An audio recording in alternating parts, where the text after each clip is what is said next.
Welcome to our channel Ullapantula Ramamurthy. Why teachers are born not made. Why teachers ఎప్పుడు కూడా వాళ్ళు తయారయ్యే వాళ్ళ అమ్మ కడుపుల్లో జన్మిస్తారు. అటువంటి వాళ్ళు మన దేశంలోనే కాకుండా విదేశీయులలో కూడా ఉన్నారు. కానీ కర్మభూమి, జ్ఞానభూమి, దేవభూమి అయినటువంటి మన హిందూ దేశంలోనే ఎక్కువ మంది ఉన్నారన్నమాట. త్రిపుర రహస్యం.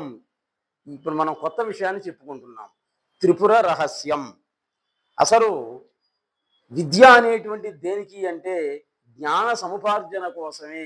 అది మన విద్యా విధానం. సా విద్యాయా విముక్తయే విద్యయా అమృతం వస్తుతే నహి జ్ఞానేన సదృశం పవిత్రమహి దృశ్యతే. అటువంటిది విద్యా స్వరూపం. ఆ కాలంలో సంస్కృత భాషే మూలం. అందువల్ల ఉగ్రవాదులు కానీ గురువులను తిట్టేవాళ్ళు కొట్టేవాళ్ళు కానీ లేరన్నమాట. అమ్మో, ఇప్పుడు ఈ కాలంలో పిల్లోడిని ఒక దెబ్బ కొట్టాలన్నా భయమే. ఎమ్మటే వాళ్ళ అయ్యో ఒకసారి 2 సీసాలు మంది వేసుకో, నా కొడుకు కొడతావా నా కొడక అని. అట్లాంటివి ఎన్నో జరిగాయి అన్నమాట. ఆ విధంగా తయారవడానికి కారణం ఏంటి అంటే ఇప్పుడున్నటువంటి విద్యా విధానమే, దాంట్లో డౌట్ ఏం లేదు. కాకపోతే కేంద్ర రాష్ట్ర ప్రభుత్వాలు ఇప్పటికైనా స్పందించి అటువంటివి జరగకుండా, అంటే విద్యాలయాల మీద గురువుల మీద తిరగబడకుండా ఉండాలి అన్నట్లయితే ఒకటే ఒక మార్గం. 1వ తరగతి నుండి 5వ తరగతి వరకు తప్పనిసరిగా సంస్కృతం తెలుగు ఉండాలి, అంతే. ఇంగ్లీష్ మీడియం అనేది పనికిరాదు. ఆ తర్వాత పెట్టుకో. 1 నుండి 5వ తరగతి వరకు ఈ రామాయణ భారతాలు, సంస్కృత భాష యొక్క గొప్పతనం, వేమన శతకం, నీతి శతకం ఇట్లాంటివి ఉన్నట్లయితే చిన్నపిల్లలలో గ్రహణ శక్తి ఎక్కువ. బాలానాం గ్రహణ స్థితి అని. అందువల్ల నువ్వు చిన్నప్పుడే వాడికి ఆ ఎల్కేజీ యూకేజీ అని పాపం వారి ఇంగ్లీష్ మీడియం అని నేర్పినందువల్ల వారిలో ప్రేమ అనేటువంటి పదం చూడండి, తప్పుడు పదమైంది వాడికి. ప్రేమ అంటే పవిత్రమైంది. తల్లిదండ్రుల మధ్యలో ఉండేటువంటి ప్రేమ, భగవంతుడికి భక్తుడికి మధ్యలో ఉండేటువంటి ప్రేమ, భార్యాభర్తల మధ్యలో ఉండేటువంటి ప్రేమ, గురు శిష్యుల మధ్యలో ఉండేటువంటిది ప్రేమ. అది కాస్త వాడి ఇంగ్లీష్ వాడికి ఏమైంది చెప్పండి, లవ్. లవ్ అనేటువంటిది ఒక్కటి తప్ప ప్రేమ అనేటువంటి దాని అర్థమే మారిపోయింది. ఇది చిన్నపిల్లల్లో ఏర్పడింది అన్నమాట. కారణం ప్రభుత్వ విద్యా విధానం, బ్రిటిష్ విద్యా విధానం.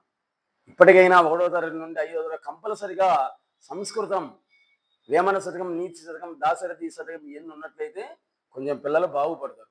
లేకపోతే ఇప్పుడు చూస్తున్నారు ఉగ్రవాదులు తయారై ప్రపంచ వినాశకర శక్తులుగా తయారవుతారు. సరే, త్రిపుర రహస్యం అనే విషయాన్ని చెప్పుకుంటున్నాను. మంచి విషయం, జాగ్రత్తగా వినండి. పూర్వకాలంలో మన మహర్షులు వృక్ష జంతు జాలాలతో కూడా మౌన సంభాషణ చేసి ఎన్నో శాస్త్ర విషయాలు తెలుసుకున్నారు మన వాళ్ళు. మన పూర్వీకులు కిరాతకులు కదా, కిరాతపుత్రులు. వాళ్ళు చెట్టు కింద తపస్సు చేసుకుంటూ ఉన్నారనమాట. కొన్ని మహావృక్షాలు వాళ్ళతో మౌన భాషలు చేసాయి. మేము పలానా రోగాన్ని నయం చేస్తాం, తలనొప్పి వచ్చింది, పలానా రోగాన్ని నయం చేస్తాం, కడుపులో పిల్ల, స్త్రీ కడుపులో పిల్ల అడ్డం తిరిగింది, ఈ ఆకు మేము ఉపయోగపడతాం అని వాళ్ళకి మౌన భాషణ అంటాం అన్నమాట. మౌన సంభాషణ అంటే వృక్షాలకి మహర్షులకి మధ్యలో జరిగింది. అదే శాస్త్రాలు అయినాయి అన్నమాట. మొత్తం కూడా ఆయుర్వేద శాస్త్రం అయిపోయింది అన్నమాట మొత్తం కూడా. ఈ విధంగా మన మహర్షులు కనుక్కున్నారు. కాబట్టి అది విద్య యొక్క పరమావధి. జ్ఞాన సముపార్జన విద్య యొక్క పరమావధి. లోక కళ్యాణం విద్య యొక్క పరమావధి. ఎప్పుడు అది పూర్వకాలంలో. ఇప్పుడేంటి విద్య? ధన సంపాదన. అది ఎంపీసీ తీసుకున్నావా, బైపీసీ తీసుకున్నావా, ఎంటెక్ చేసేవా, బీటెక్ చేసేవా, ఆటెక్ చేసేవా, ఈటెక్ చేసేవా, ఎన్ని కోట్లు సంపాదిస్తున్నాం. కాబట్టి వీడి మైండ్ మొత్తం కూడా డబ్బు మీద ఉందన్నమాట ఆధారం. వాడు చదువుకునేటప్పటి నుంచే చదువు అయిపోతే డబ్బులు ఎలా సంపాదించాలి, ఇది తప్ప వాళ్ళు ఎక్కడుందా ఇంకా జ్ఞాన సముపార్జన లేనే లేదు. కాబట్టి సత్యయుగం, కృత, ద్వాపర, త్రేతాయుగాలలో ఇప్పుడు మనం పూజిస్తున్నాం చూడండి, రాళ్లల్లో విగ్రహాలను పూజిస్తున్నాం కదా, వాళ్ళల్లో దైవత్వాన్ని చూసి మాట్లాడారు. చూడండి, మనం పూజించేటువంటి రాళ్లల్లో, రాతి విగ్రహాలలో నిజమైన దైవ స్వరూపాన్ని, నిజమైన శక్తిని చూసి మాట్లాడినటువంటి వాళ్ళు మన దేశంలో ఉన్నారు. లోక కళ్యాణ కొరతమే వాళ్ళు మంత్ర, యంత్ర, తంత్ర విద్యలు సాధించారన్నమాట. మన హిందూ దేశం జ్ఞానభూమి, కర్మభూమి, వేదభూమి, దేవభూమి. ఇంకొక విషయం చూడండి, ఎంతోమంది శాస్త్రజ్ఞులు ఇప్పటికి కూడా కొన్ని కోట్ల రూపాయలు ఖర్చు పెడుతున్నారు అమెరికన్ రష్యన్ శాస్త్రజ్ఞులు. దేని కనుక్కోవడానికి? అన్నీ కనుక్కున్నారు, ఒకటి కనుక్కోలేకపోయారు. దైవ కణం. అది దైవ కణం. అది ఎక్కడుంది, అది ఎలా ఉంటుంది? దైవ కణం కోసం కొన్ని కోట్ల రూపాయలు ఖర్చు పెడుతున్నారు, కనుక్కోలేరు. అది అది వాళ్ళకి సాధ్యపడదు అనమాట. ఎందుకని? అది వాళ్ళల్లోనే మనలోనే ఉంది కాబట్టి. ఎందుకంటే అది వీళ్ళలోనే ఉండి, కంటికి కనిపించకుండా నీలోనే ఉండి దైవకణం. నీలో ఉన్నటువంటి దాన్ని నువ్వు తెలుసుకోలేక బయట ఎక్కడో అంతర్గతంగా ఉన్నటువంటి దాని కోసం బయటికి తిరుగుతూ ఉన్నావు. వాల్మీకి, వ్యాసుడు, కాళిదాసు లాంటి మహానుభావులు ఆ దైవకణాన్ని ఎప్పుడో కనుక్కున్నారు వాళ్ళు. చూడండి, దైవకణాన్ని ఇప్పుడు కాదు, ఎప్పుడో సత్యయుగంలోనే కనుక్కొని దాంతో మాట్లాడినటువంటి వాళ్ళు. కానీ కొంతమంది మత ఛాందస్సులు, మూఢాచారులు, మతతత్వవాదులు, ఉగ్రవాదులు, నాస్తికులు, ఇటువంటి వాళ్ళందరూ అజ్ఞానం చేత కప్పబడినటువంటి వాళ్ళై వితండవాదన చేస్తూ అసలు దైవకణమే లేదు అని చెప్తున్నారు అన్నమాట. ప్రపంచ వినాశకర శక్తులుగా తయారయ్యారు వాళ్ళు. కాబట్టి అటు జ్ఞానుల కోసమే ఈ త్రిపుర రహస్యం అనేటువంటి ప్రవచనం. చూడండి, అటువంటి అజ్ఞానంతో ఉన్నారు చూడండి, ఏది మూఢాచారాలతో ఉన్నటువంటి వాళ్ళు, ఇటువంటి వాళ్ళు ఉన్నారు కదా, అటువంటి వాళ్ళ కోసమే ఈ త్రిపుర రహస్యం. కొంచెం జాగ్రత్తగా వినండి. లోక కళ్యాణార్థం పరోపకారం ఉన్నటువంటి విద్య ఈరోజు ధన సంపాదనగా తయారైంది. దానికి కారణం బ్రిటిష్ విద్యా విధానం. ఉగ్రవాదానికి కారణం అదే మూల కారణం. ఉగ్రవాదానికి కారణం బ్రిటిష్ విద్యా విధానమే. కాబట్టి ఇప్పటికైనా కేంద్ర రాష్ట్ర ప్రభుత్వాలు తప్పనిగా సంస్కృతాన్ని ఆదరించినట్లయితే కొంతన్నా కానీ ఉపయోగం అనేటువంటిది ఉండదు. మొక్కై వంగంది మానై వంగదు. వాడు 5వ తరగతి లోపే శాస్త్రజ్ఞానం మొత్తం తెలిసి ఉండాలన్నమాట, మోరల్ వాల్యూస్. ఆ తర్వాత రావు. ఇంకా పోతే త్రిపుర రహస్యం, ఇది మెయిన్ పాయింట్. జాగ్రత్తగా వినండి. ఆత్మకి వినికిడి, చూపు, వాసన అనేటువంటిది లేనే లేదు.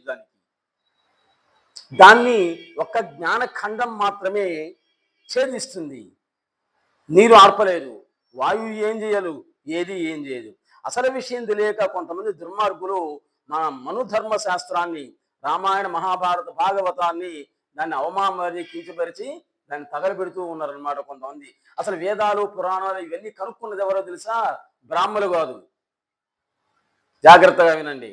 వాళ్ళందరూ ఏమనుకుంటారో బ్రాహ్మణులు అనుకుంటున్నారనమాట. వేదాలు, మంత్ర, యంత్ర, తంత్ర విద్యలు, వేదాలు, పురాణాలు ఇవన్నీ కనుక్కున్నటువంటిది రాసింది ఎవరు? శూద్రులు రాసింది. నిజానికి ఎన్నో ఆధారాలు ఉన్నాయన్నమాట. నెక్స్ట్ ఎపిసోడ్లో చెప్తాం. అటువంటి శూద్రులు ఏం చేశారు? తపస్సు చేసి బ్రహ్మజ్ఞానాన్ని పొంది అవన్నీ కూడా పురాణాలు ఇవన్నీ రాశారనమాట. ఈ విషయం తెలియక బ్రాహ్మణులు ఎవరో రాశారనుకొని ఆ మనధర్మ శాస్త్రాన్ని తగలబెట్టడం, ఈ విధంగా చేస్తున్నారు కొంతమంది మత ఛాందసులు. తీవ్రమైన తపస్సు చేసి బ్రహ్మజ్ఞానాన్ని పొందిన ప్రతి ఒక్కరూ కూడా బ్రాహ్మణుడే.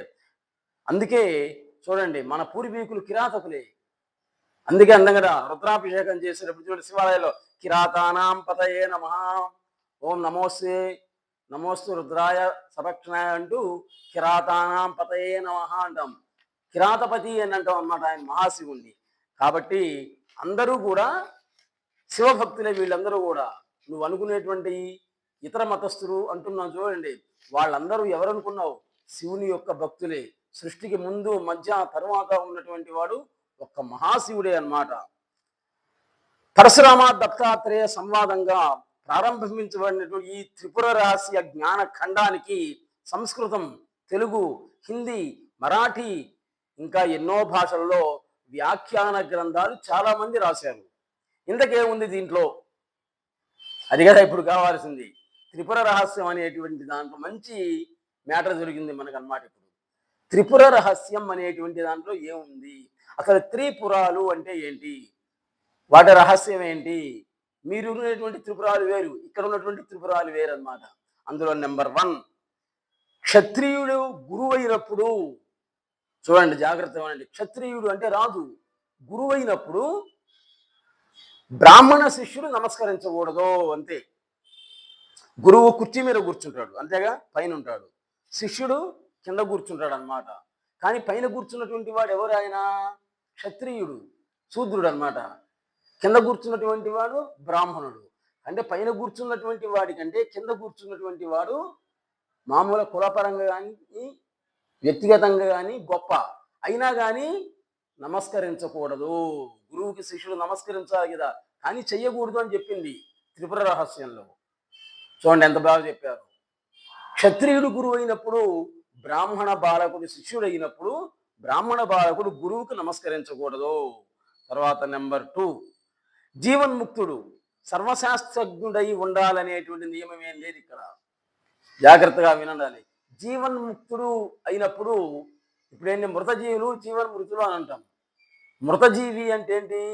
చచ్చిపోయిన తర్వాత కూడా జీవించున్నటువంటి వాళ్ళు. రమణ మహర్షి, స్వామి వివేకానంద, రామకృష్ణ పరమహంస, జిల్లెళ్ళ మూడి అమ్మ, ఇట్లాంటి వాళ్ళందరూ మృతజీవులు.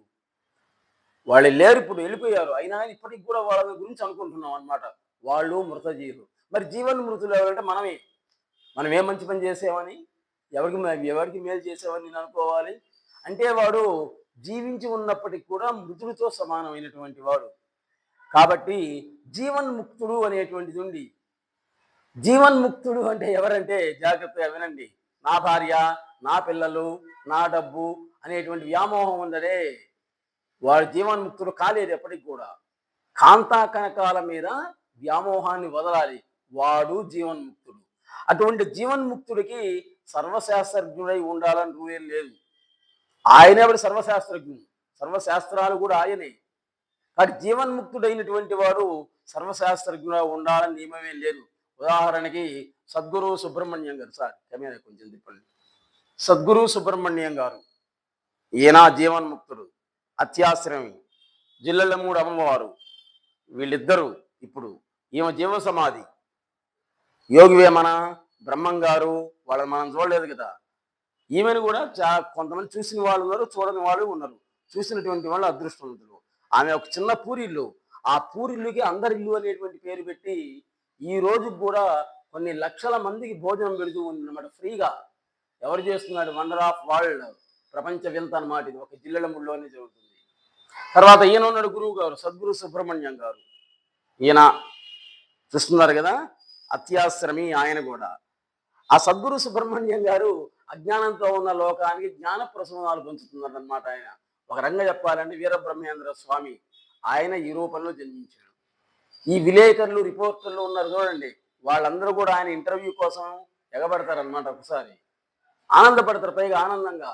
మన గరికపాటి నరసింహారావు ఉపన్యాసం వినడానికి ఏ విధంగా ఆనందంగా చిన్నపిల్లలు కూడా పరిగెత్తుతారో, ఆ రకంగా ఆయనతోటి ఇంటర్వ్యూ తీసుకోవడానికి ఉత్సాహంగా ఆనందంగా బయలుదేరారు. ఎంతో వేదాంత రహస్యాలన్నీ మామూలు మన పరిభాషలో చెప్తాడు అన్నమాట. అది ఆయన యొక్క గొప్పతనం. కాబట్టి జీవన్ముక్తుడైనటువంటి వాడు సర్వశాస్త్రజ్ఞుడై ఉండాల్సినటువంటి అవసరమే లేదు. ఎందుకంటే ఆయనే సర్వశాస్త్రం. బ్రహ్మజ్ఞానం అంత తేలికేం కాదు, చెప్పడం తేలిక. ఏదైనా బ్రహ్మజ్ఞానం పొందాలి అంటే చెంత తేలిక, కానీ బ్రహ్మజ్ఞానాన్ని పొందడం అనేటువంటిది అంత తేలికైనటువంటి విషయం కానే కాదు. దాన్ని పొందిన ప్రతి ఒక్కడు కూడా బ్రాహ్మణుడే. చూడండి,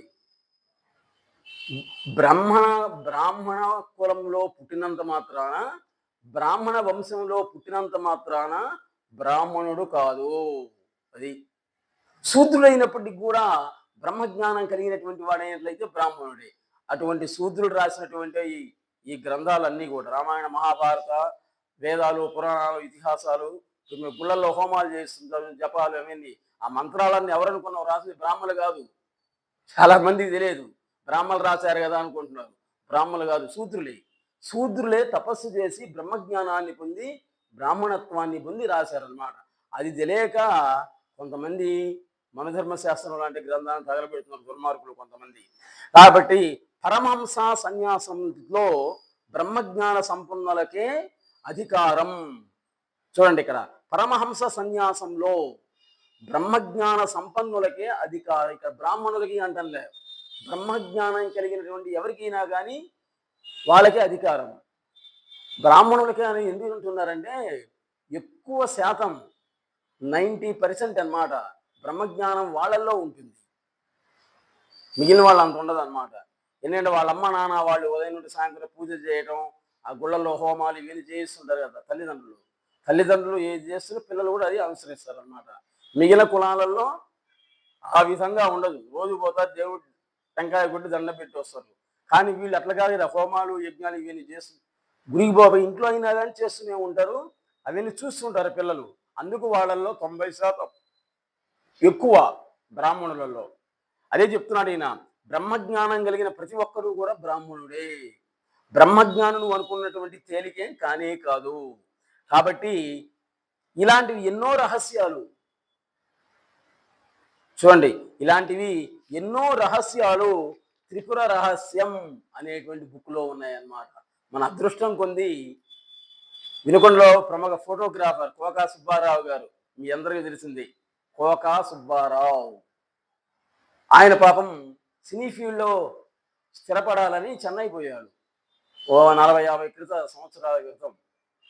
అక్కడ అసలు విజయశాంతి, చిరంజీవి వాళ్ళ సినిమాలకి ఫోటోలు తీసినటువంటి వాడు ఆయన. కానీ వాళ్ళ నాన్నగారు ఏమన్నారు, అరే ఒక్కగానొక్క కొయ్యి నువ్వు దూరంగా పోతే ఎట్లా రమ్మడు. మళ్ళీ వాళ్ళ తండ్రి యొక్క ఆజ్ఞానుసారం ఆయన మళ్ళీ వచ్చాడు వినుకొండకి. అటువంటి గొప్ప ఫోటోగ్రాఫర్ మన ఛానల్కి దొరకడం అనేటువంటిది ఎంతో అదృష్టం అన్నమాట. ఇంతవరకు మన ఛానల్కి వచ్చినటువంటి 5,000 డబ్బులు వచ్చాయి, చెప్తున్నాం కదా ఉన్నదన్నట్లుగా. ఇప్పటికి వచ్చినటువంటి డబ్బుల్ని గురువు గారి యొక్క గ్రంథాలు కొనుక్కోవడానికి, తర్వాత ఫోన్ పాడైపోతే బాగు చేయించడానికి స్టాండ్కి కొన్నాం. ఇప్పటి నుంచి వచ్చేటువంటి డబ్బుల్ని సద్గురు సుబ్రహ్మణ్యం గారి యొక్క ఆశ్రమం, అత్యాశ్రమానికి, తర్వాత నిరతాన్నదానం జరుగుతూ ఉంది ఎక్కడ జిల్లెలమూడిలో. ఇప్పటికి కూడా ఆమె జీవ సమాధిని పొందినా కానీ ఒక కమిటీ లాగా ఏర్పడి నిరతాన్నదానం జరుగుతూ ఉంది. ఎనీ టైం అర్ధరాత్రి పోయినా కానీ అక్కడికి పంపించడం అనేటువంటి జరుగుతుంది. అంటే ఇంకొక విషయం చెప్పి ఈ రోజుకి విశ్రాంతి తీసుకుందాం. చితిరూపం సమాత్మానం భజద్వం చేత్యవర్జితం నాసి చేత్యం చితే అన్యత్ దర్పణం ప్రతిబింబవత్. చూడండి ఏం చెప్తున్నాడో ఇక్కడ త్రిపుర రహస్యంలో ఏం చెప్తున్నాడో చూడండి. నేను చెప్పాను కదా, మీరు అనుకునే త్రిపురాలు వేరు, ఈ త్రిపురాలు వేరు వేరు. ఆ త్రిపురాలను నాశనం చేసినటువంటి వాడు ఆయన పరమశివుడు, త్రిపురాసుర సంహారం. ఈ త్రిపురాలు వేరు అన్నమాట. ఇక్కడ సత్వ రజ తమో గుణాలు, వాటినే త్రిపురాలు అన్నమాట. వాటిని గురించి ఉంటుంది దీంట్లో.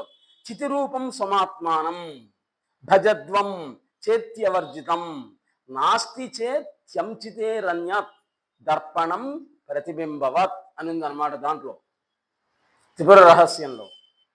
చూడండి ఇక్కడ దర్పణం ప్రతిబింబవత్ అన్నాడు. ఇప్పుడు అర్థం ఉందనుకోండి, అద్దం ముందు మనం నిలబడితే ఎవడి బొమ్మ కనపడుతుంది, ఎవరు నిలబడితే వాడి బొమ్మ కనపడుతుంది. అదేవిధంగా నీ హృదయ దర్పణంలో నీ చితి స్వరూపం, చూడండి ఏం చెప్తున్నాడు, నీ హృదయ దర్పణంలో నీ చితి స్వరూపం ఆత్మస్వరూపంగా కనిపించాలి. అలా చూసినట్లయితే నిన్ను అసలు ఏ మాయా మయల ఏది కూడా అంటుకోదన్నమాట.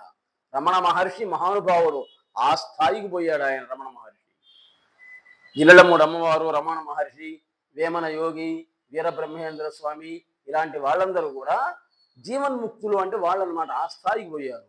కాబట్టి వాళ్ళ గురించి వాళ్ళు చెప్పినటువంటి వాటిని మనం పాటిస్తూ వాళ్ళు చెప్పినటువంటి దారిలో నడిచినట్లయితే దేశము బాగుపడుతుంది, మీ ఇల్లు బాగుపడుతుంది, ఊరు బాగుపడుతుంది.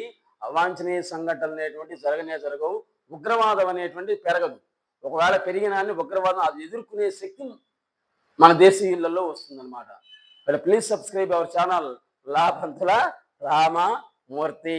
నమస్తే.